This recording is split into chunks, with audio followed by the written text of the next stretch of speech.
How you doing, everybody? This is Robert Rivera with another edition of Who's on First, the show. With Robert Rivera, we have a special guest, Jake. He is the magician for the Savannah Bananas. So, Jake, how you doing? I am good, thanks. Yeah, I see you rocking the hat there. We love to see it. Yeah, thank you for having me. Absolutely. So you work for the Savannah Bananas. I worked with the Savannah Bananas, and essentially because I do magic full time outside of working with the Bananas as well. And I do a lot of corporate stuff. And so when I first got the call from Jesse, that's what I thought it was going to be. I thought he was going to say, hey, I'm having, my team party or my staff party or whatever it was. And I thought he was going to say, hey, come do an hour of walk around magic. Right. That is not what he said. He said, hey, we're doing this tour and we want to do a magic show and a baseball game at the same time. And that was really exciting for me because nothing like it had really ever been done before. And I love the idea, just Jesse and I have a lot in common. And that's why I really enjoy talking to him and working with him on stuff. He loves taking baseball to places it's never been before. I love taking magic to places it's never been before. And so it was kind of a perfect match in that sense. So I started magic, believe it or not, when I was 2 years old. I was a super picky eater as a little kid, and my parents would always ask me to make my food disappear, as a lot of parents do. And that was sort of their way of trying to get me to eat. Little did they know, doing that would kickstart 20 plus years now of doing magic. And I'm very fortunate that I get to do it full time for a living now. All right. So what are some of the tricks that you use at the games? The Bananas games were really interesting because at the very least, even if I was able to find a pre-existing trick that could work, I would have to modify or change up something in every case because it's a baseball game. That's the last place you'd ever expect to see a magician, and it's the last place most magicians try to perform. So I would do things that would get the crowd going. I had a big sign that said, make some noise. And when I would flip over the sign, it would say even louder. And then when I would flip over the sign again, it would say, that's better. And then when I would flip over the sign again, it would say, go bananas. So sort of like a changing sign to get the fans going. We did a lot of stuff like that. I had a little tiny, probably, 4-inch by 4-inch box that I would pull a full-size baseball bat out of. So things like that are sort of magic concepts of things appearing or things transforming. But how do we do that and put it in the context of a baseball game? I mean, so what are the reactions that get from some of the fans out there? Usually when people are making a lot of noise, that's how I know I'm doing something right. Generally speaking, for Banana Nation in general. I will say the reactions they changed over time. As I sort of got more comfortable within the show and the game, the reactions changed. And the hardest part in the beginning was figuring out how to get people to know that they have to look at me before the magic trick happens. Because just like any good joke, magic trick needs a setup. It's not amazing. My empty hand isn't amazing unless you just saw a quarter in it 2 seconds ago. And so for these Bananas games, there's so much going on. Everybody's having so much fun. So that was a big challenge for me, was how do I get people to look at me before the trick happens so they experience the whole magic as opposed to just, oh, wait, did I just miss something over there?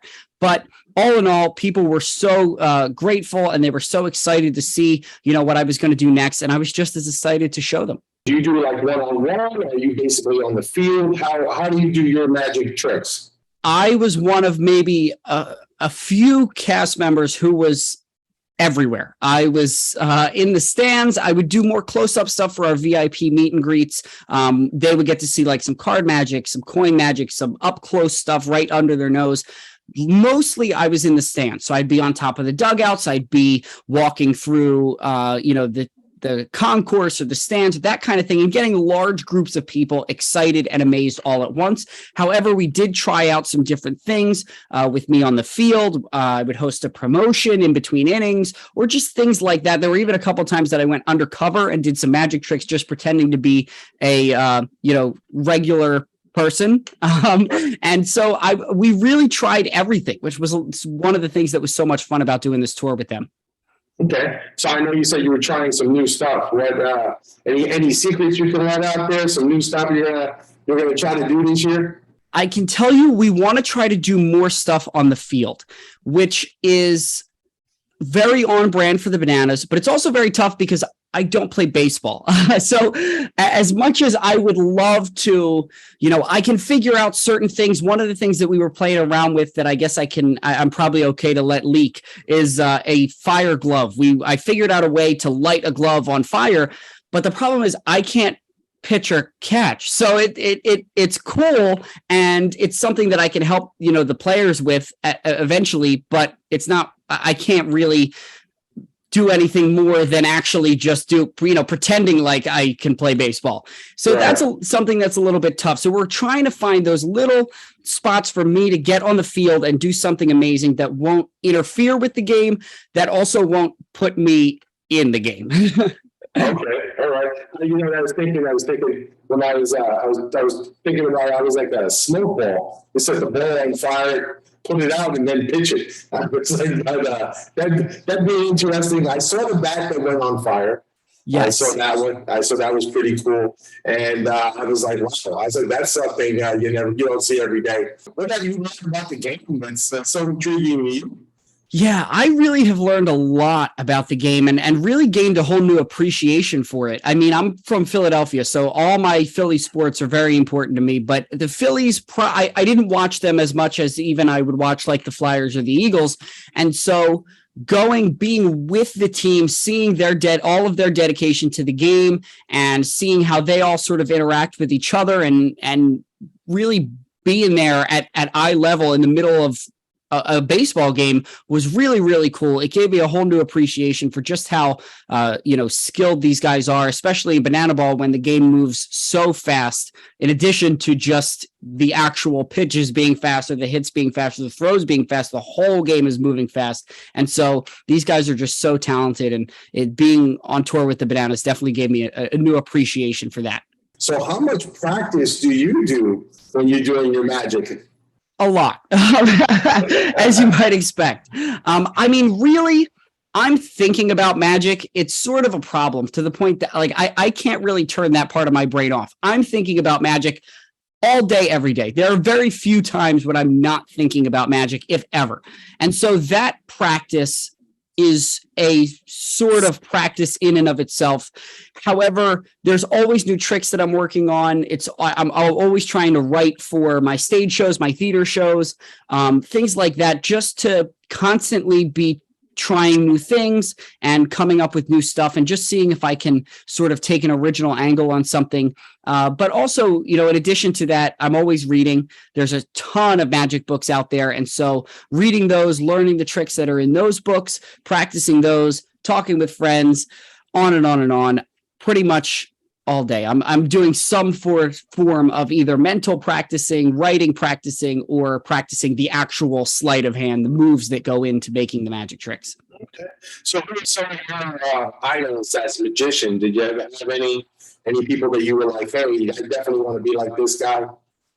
Well, growing up, my favorite magicians were Penn and Teller. I think probably to this day, I would still that would still be my answer, just because I was so fond of them growing up. And I just loved how they questioned everything about magic, and they really pushed the boundaries of what a magician was supposed to be, what a magician is supposed to look like. And that's what we're doing with the Bananas as well. Like I said, a baseball game is the last place you'd ever expect to see a magician, and that's why I did this. I was lucky enough to see Penn and Teller back in New York.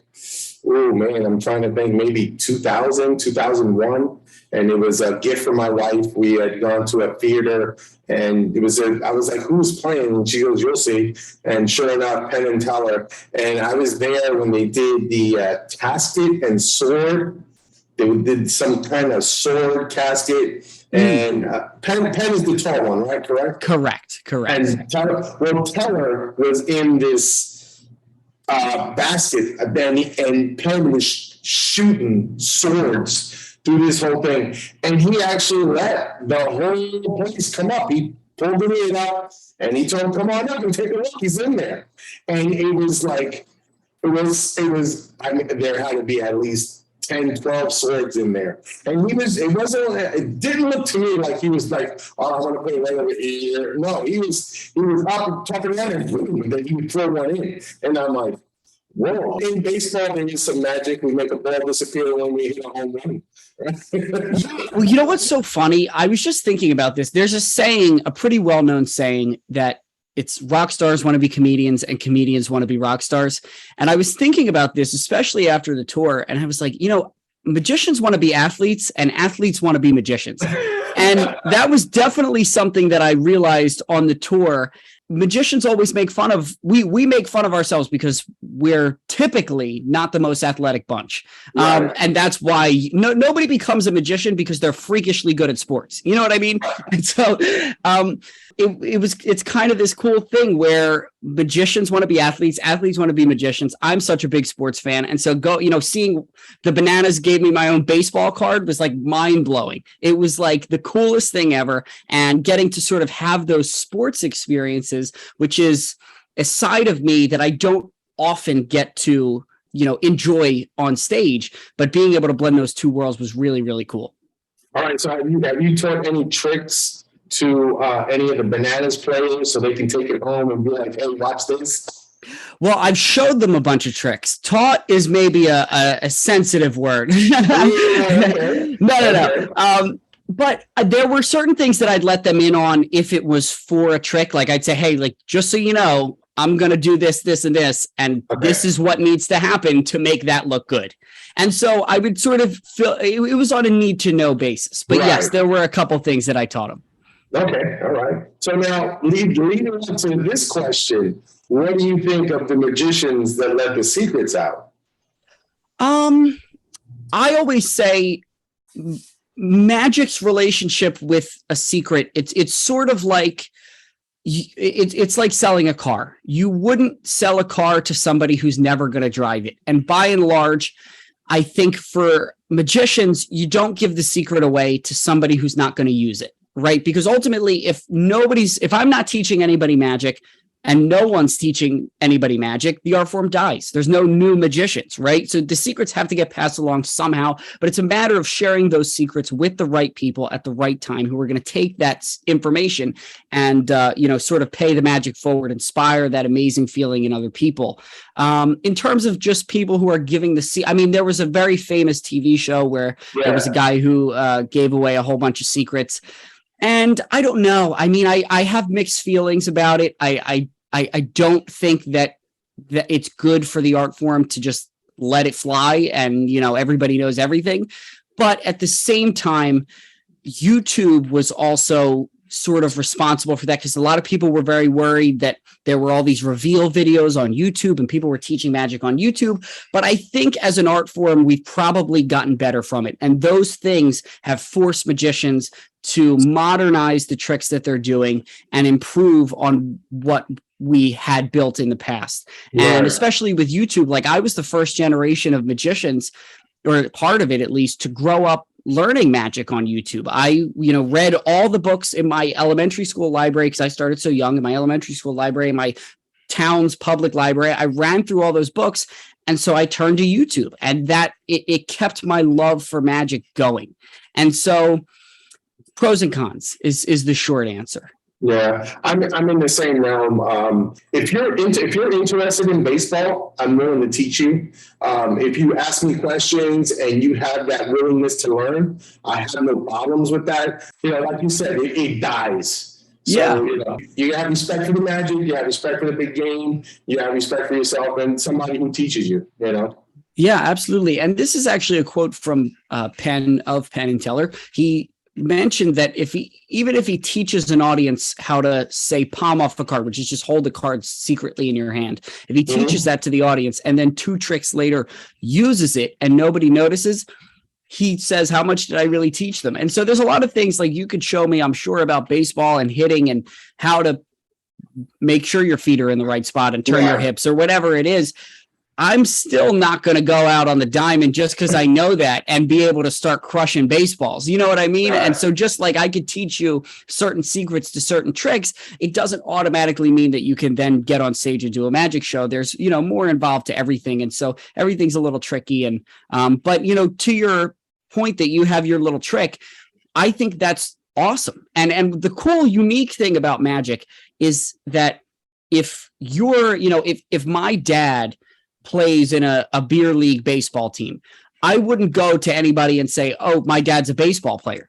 But if my dad does a magic trick and it's this quarter behind the ear, or it's something simple and he's been doing it since I grew up and it's the same trick and it's never changed and that's the only trick he knows, I might go tell people, oh, my dad's a magician. And I hear that too. I say, I'm a magician. And somebody goes, oh, my great uncle, Roger's a magician, or so, and it's just the one trick. And that's sort of a unique thing about magic, is that really you, with your one trick, you're a magician. Me, who does it full time all over the world, I'm a magician.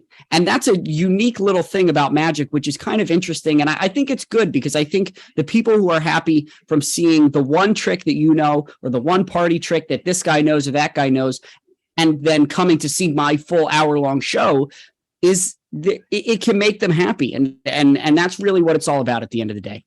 Yeah, absolutely. And you know what? If you touch one person in that crowd every day, I mean, has anybody ever said, hey, Jake, I was inspired by you when I saw you at the Savannah Banana game, and I want to be a magician. Anybody ever email you that one? We did have a couple times at games, there were people who came up to me and they had little kids and they're like, he wants to do magic now. And so I would talk to them, and that was always really cool. I'll tell you my favorite moment from the tour, which was very rewarding. There are certain times in the show for certain tricks that I'll use a younger kid to do the trick. And again, I do, especially in the crowd, I'll do like the left side of the stadium, the dugout, the middle, the right side. And so I'm kind of doing the same trick multiple times in any given game. You do things so often, and sometimes you don't think about the impact that it has on people. And I did the same trick that I'd done 3 times before that game. And I used a little kid and we did the trick, and we were on the dugout, and as he's about to get off, he's like, they love me, which was funny. And so he gets off the dugout, and I didn't really think about it. I just thought, great, that went well. And after the game, his family came up to me, his mom came up to me, and she goes, I just want to let you know, like, my son has autism, and to get him to come to the game was such a big deal.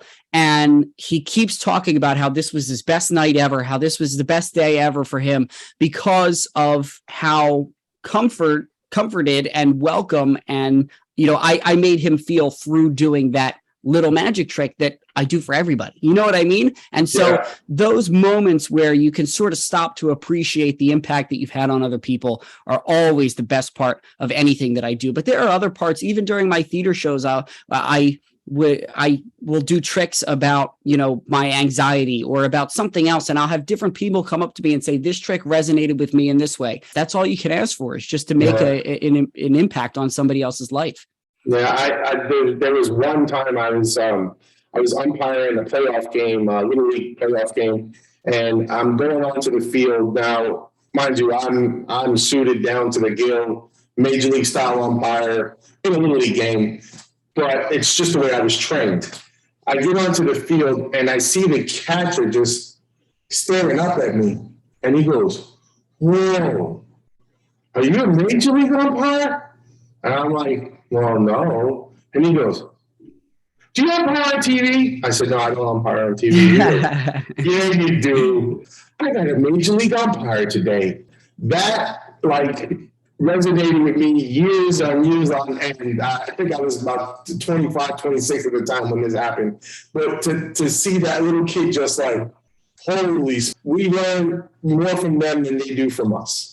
Yeah, absolutely. Absolutely. Yeah. It's a cool thing. And everybody's always so worried about, what other people think of them. Or I guess maybe I don't know how to, there's a saying, and it's not coming to me right now, but essentially it's, you get so worried about what everybody thinks about you, but kind of everybody's thinking about themselves, and you sort of don't always realize, you get so caught up in what's going on with you and your head that you forget about other people sometimes. Yeah. I mean, sometimes we in our own mind. It's been amazing, but I'm sure working with Jesse has been amazing stuff, and he's giving you some good tips. Yeah, absolutely. Absolutely. I mean, it's cool. I describe him as a cement brick on the gas pedal. And one of my, I know that makes sense. That's totally yeah, sense. yeah. After our first game that we did, it was the one game that I had to miss was the first weekend of the tour because I had just been booked for something a while ago. So I knew I was flying out the next day after the first game for another show. And I was leaving and I just said, bye, thanks for having me. He goes, I want you to send me a text message. I want you to tell me what worked, tell me what didn't work, and tell me how we're going to get better. And that was really cool for me because like, I'm always that guy. I'm always the guy who is like, what needs to be better? What can we get better at? To see him be the same way was very cool. Like I've never worked with anybody who thinks like that except me. And so that was really exciting. And, he's a lot of fun for all the reasons that I'm sure and the world is finding out kind of all at once as this is blowing up in real time, which is really cool. Right. Well, so what's your favorite trick? Do you have like a coin trick, a card trick? My answer when people ask me that is my favorite trick is your favorite trick. So whichever one resonated with you the most, that's my favorite trick. However, there are certain tricks that are a lot of fun for various reasons because I created aspects of them or, they're just fun. One that I guess I think is worth highlighting that I actually have done this on television before, which was great. We did it right around Super Bowl weekend, so it fit in perfectly. I do this trick where I have a football jersey and I have somebody name, an NFL player and then some sort of statistic about themselves, whether it's their birthday or, how long they've been at X company. Or when I did it on TV, I asked, the host was big into fitness. So I asked him how much he bicep curled. And to make a long story short, on the back of the jersey, the name plate is whoever they named. And I used the jersey to make that reveal. And that's really cool. Cause like we talk about, I rarely get to share my love of sports on stage. And that's one example that I can really have a lot of fun with doing that. Okay. All right. Well, Jake, listen, I appreciate you being on. You're a very busy guy. Jake was very busy, and we scheduled this appointment. Was it 3 weeks ago? He had to block me in there real quick. Always happy to find time. Yeah, absolutely. I appreciate it. So, how does anybody get in touch with you? You can find me at my website, which is www.jakeofspades.com, almost like the card, Jack of Spades, except my name's Jake. So jakeofspades.com or on all social medias at the Magic of Jake Schwartz. Okay. Well, there it is. He's the magic man for the Savannah Bananas, and he's the magic man of Jake of Spades. There it is. That's right. All right, Jay. Well, thank you for being on. I appreciate it. Thank you for taking out your time. And as we always say here on Who's On First, guys, keep swinging.